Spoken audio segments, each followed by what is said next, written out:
అదే RTV app వార్తల్ని క్షణాల్లో చదివే అవకాశం ఉంటుంది. ఒక న్యూస్ పేపర్, ఒక టెలివిజన్ ఛానల్ మీ చేతుల్లో ఎప్పుడూ ఉంటాయి. నా పేరు Padala Ramana, Andhra Pradesh building construction workers union AITUC రాష్ట్ర ప్రధాన కార్యదర్శి. ఈరోజు ఈ రాయలసీమ జిల్లాల భవన నిర్మాణ కార్మికుల సదస్సు కడపలో నిర్వహించుకుంటున్నాం.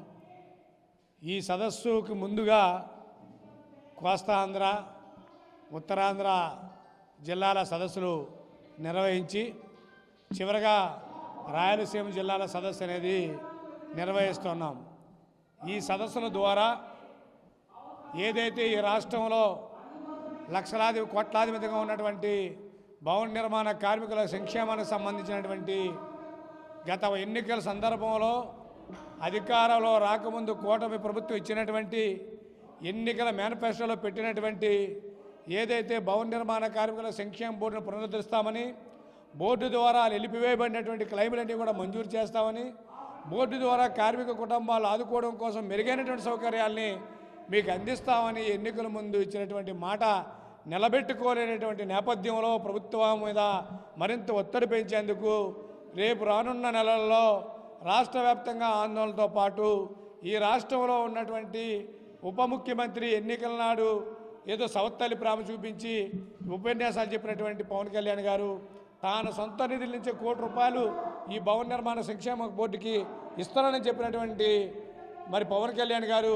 ఈ సంవత్సర కాలంలో 18 నెలలు 18 నెలలు పూర్తవుతున్నప్పుడు కూడా ఈరోజు కూడా కనీసం భవన నిర్మాణ కార్మికుల సంక్షేమం మీద సభలు సమావేశాల పేరుతో, అది కూడా కేవలం ఏఐటీయూసీ రాష్ట్ర వ్యాప్తంగా నిర్వహిస్తున్న పోరాటాల్లో భాగంగా తప్పనిసరి పరిస్థితుల్లో రాష్ట్ర ప్రభుత్వం అధికార యంత్రాంగం ఏదో కంటి తుడుపు చర్యగా సభలు సమావేశాల పేరుతోని కుంటి సాకులతోని తప్పించి తిరుగుతున్నారు. ఎన్నికల వాగ్దానాలను విస్మరించారు.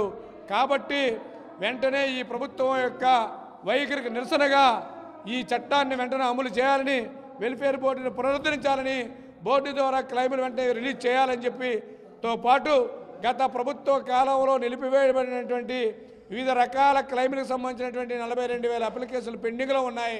కానీ ఇప్పుడు ప్రభుత్వం చెబుతా ఉంది, గత ప్రభుత్వంలో ఆపేశారు కాబట్టి మేము అందులో కూడా అనేక అవతవకలు జరిగాయని చెప్పి ఈ ప్రభుత్వం అధికారులు కుంటితాకులు చెబుతా ఉన్నారు. నేను చెబుతా ఉన్నాను, ఐఏఎస్ అధికారుల్ని గౌరవంగా చట్టాలను అమలు చేసేటువంటి అధికారులుగా ఉండాలి తప్ప ఐఏఎస్ అనేటట్టు బ్రతకొద్దు అని చెప్పి ఐఏఎస్ అధికారులకు చెప్తా ఉన్నాం.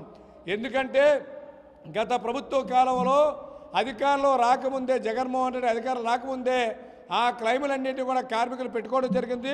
పెట్టినటువంటి ఆ క్లెయిములన్నింటినీ కూడా ఆ రోజు ఉన్నటువంటి ప్రభుత్వ అధికారులే క్లెయిములన్నీ స్క్రూటినీ చేశారు. కాబట్టి అవన్నీ కూడా జగన్మోహన్ రెడ్డి ప్రభుత్వంలో వచ్చిన అప్లికేషన్ కాదు, మీ ప్రభుత్వంలో వచ్చిన అప్లికేషన్లే. ఆ రోజు తెలుగుదేశం పార్టీ ప్రభుత్వం ఉంది. కాబట్టి ఇటువంటి కుంటిసాకులు చెప్పుకొని కార్మికుల్ని మభ్య పెట్టాలనుకోవడం మోసగించడం అవుతుంది తప్ప మరొకటి కాదు. కాబట్టి తక్షణమే భవన నిర్మాణ కార్మిక సంక్షేమ బోర్డు మీద చర్యలు చేపట్టాలని, అదేవిధంగా రాష్ట్ర ప్రభుత్వం బోర్డును పునరుద్ధరిస్తామని చెప్పన్నారు కదా, ఏమైందంటే బోర్డు చైర్మన్ వేసాం, ఇంకా అదనంగా మీకు సంబంధించి అడ్వైజరీ బోర్డు వేసామని ఇవాళ ప్రభుత్వం చెబుతా ఉంది. కానీ రాజకీయ నిరుద్యోగాన్ని పరిష్కారం చేసుకుంటున్నారు తప్ప నిజంగా నిష్పక్షపాతంగా కార్మిక సంక్షేమం మీద, కార్మిక చట్టాల మీద మీకు ఏమాత్రం విశ్వాసం ఉన్నా భవన నిర్మాణ కార్మికుల సంక్షేమ చట్టం 1996ని పటిష్టంగా అమలు చేయడం. మరిన్ని వీడియోస్ కోసం ఛానల్ ని సబ్స్క్రైబ్ చేయండి. లేటెస్ట్ అప్డేట్స్ కోసం వాట్సాప్ ఛానల్ ని ఫాలో చేయండి. అండ్ లింక్ డిస్క్రిప్షన్ లో ఉంది.